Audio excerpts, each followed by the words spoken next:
Okay, part 2 of opening day Saratoga, July 22nd. And I was discussing at the end of part 1 the fourth race, and this brings us into the basic difference between the higher numbers and the lower numbers, and that is in general along the lines of the par. The difference that this number tells you for number 4, if we look at the 3 horses here at 99 early speed from last, 5, 6, and 4, 4 is the only one that is reasonably close to the par and over 300 and getting towards 320. That shows a good sustained run in the stretch. The lower numbers, like 5 and 6, 288, 272, they've got good early speed, and at that kind of early speed, if they leave the gate in the same way, they will probably come up a little short in the stretch, and that's what that lower number will tell you. They'll come up a little later in the stretch in comparison to a horse that can sustain a little better, like number 4. Now, if number 4 wasn't there and we're looking 5 and 6 compared to the 1, well, that's probably more of a horse race, because they'll all be probably a little later in the stretch. But the number for number 4, since it's around the par of 320 and just a little under and not a lot over, we know that that's not tiring. That's a sustained run. If that number were over 360 at that early speed, say it was like the simple pick 380 at that early speed, we would be able to see it. There would be some tiring in there, but again, that fuller and higher number closer to par is significant of sustained run in a stretch. So as you look at the numbers and weigh things out, you'll start to get that and realize that the early speed makes a difference, and you've got to consider the generally lower number and the generally higher number as a pair to see which one will really be able to sustain in the stretch if the two are running almost side by side. So that's the significance of that. And in this 6th race, this is a good example, because here you see a little better picture of that thing in action, or that type of thing. Here we've got 4 horses, number 8, number 10, 6, and 3, that are in the 80s, which is a very good run number for this distance. Again, this is a mile and 16th, again on the grass, and that a number in the 80s is generally good for that distance. But we've already seen that at Saratoga we have 2 early races where 120 showed us that that number is more likely a good finisher at Saratoga on the grass at a mile and 16th. So here we've got a race with 4 in the 80s, which is a good run, and probably better than a lot of others. But again, that will be limited in the stretch to how much they can sustain the early speed or the position, or however you want to call it. And again, we also know that Saratoga is a little more tiring than other turf courses. So when it comes to weighing one against the other, we drop out our simple pick and number 10. Although their numbers are good here, their early speed is pretty damn high for Saratoga grass, and figure it's not likely that these two will make such a huge adjustment going into this race, and they'll probably run a little too fast early, and they'll be victimized by horses that can sustain better and run better through the stretch, and that takes us down into these lower early speed horses where we find the same numbers. At my cutoff point, 90 early speed for this race.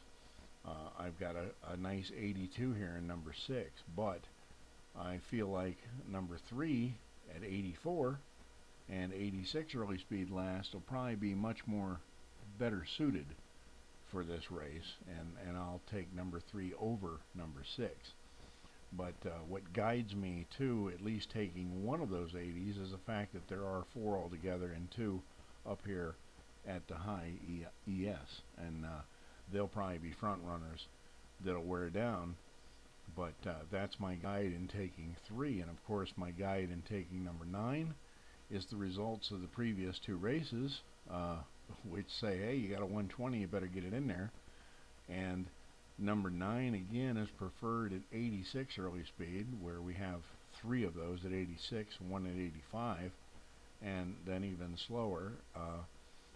So we can figure this race will probably be around par early speed, but number 9 is preferred over number 11, which is the very same number. But again, number 11 we can think will probably go a little too fast than what is appropriate early for this distance and surface at Saratoga. So we take 9 over 11 for that reason, and hope that we're seeing things right. And we do have some evidence in the first 2 races to go by now. So number 9 is in.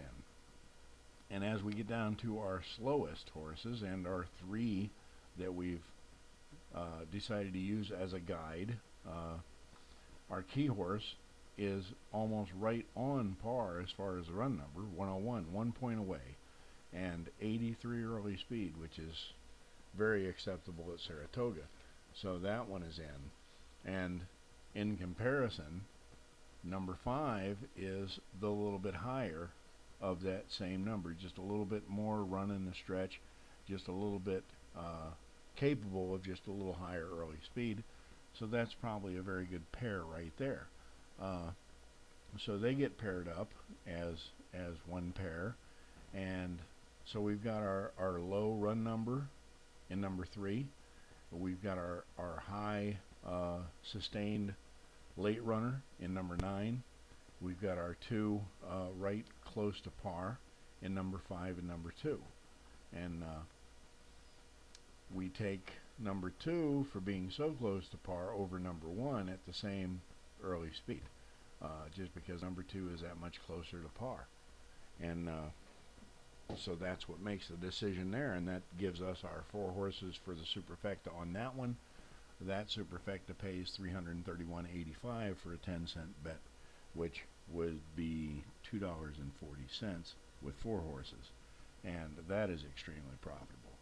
So the thing is, you don't need to get 6 of these right to make a profit in a day, and what you're really trying to do is use the fast ES last and the slow ES last and the ability numbers, and you'll come to understand them better and better as you go.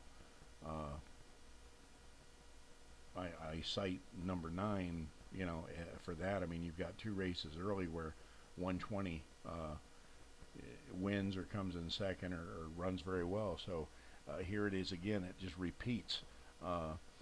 You know, and as this continues to happen, you'll pick up on it, and it'll start to sink in, and you'll start to visualize how this horse runs from its number and early speed and comparison with the other horses. So that's what happens as you continue to do this. You'll get closer and better, and you know, you'll get to the point where you're winning a couple Superfectas a day, and it's hard not to make a profit at that rate. But you can work this on paper for as long as you want until you're comfortable with it and feel that you're a Superfecta expert, and you can start actually betting. And of course, the Superfecta has the 10-cent level, $1 level, and $2 level, which allows you to make the bet and get that practical experience without involving a lot of money and taking a lot of risk. But with each one that you play, you learn more and more as you go, and you'll see this repeating over and over as far as the numbers are concerned. In our 8th race, it's 7 furlongs, but 7 furlongs has a lot in common with a mile and 16th, pace-wise and other things. But here, our number 2 wins it at 134, and that is very close to our number 3, which is one of our bottom 3, and that's why number 2 is included.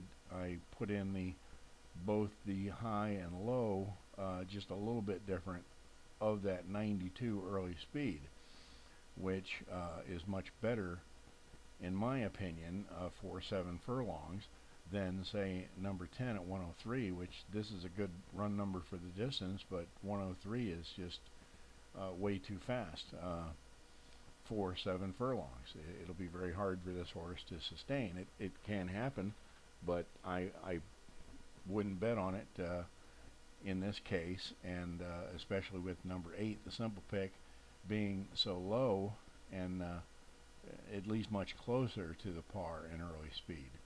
And number 7 also very low number, actually too low, but he's right on the par early speed. But that's the reason I take number 6 over number 7, because number 6 would hopefully be promising a little more run in the stretch with that 88, as would number 3 and 2 and number 1. So they'll go together well with the low numbers of number 8 as a simple pick and number 6 at 88. And our par again for 7 furlongs is 150, and it turns out the winner is actually the closest to par at 134.92. So that kind of backs up that par number, and teaches you a little bit more about horse racing. The differences can be very subtle, but it can be very huge at the finish line.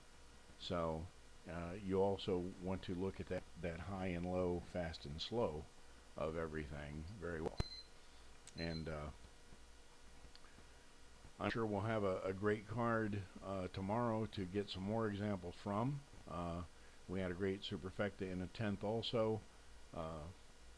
The 10th race was our only simple pick that won today, and the second race was our only key horse that won today. So I'm looking for that to be a little better tomorrow. I like to see at least 2 and 2, and I like to see at least one key horse or simple pick up over 30 bucks. So this is Saratoga, so I'm hoping we'll see some of that action tomorrow, and I'll see you then. Thanks for joining me.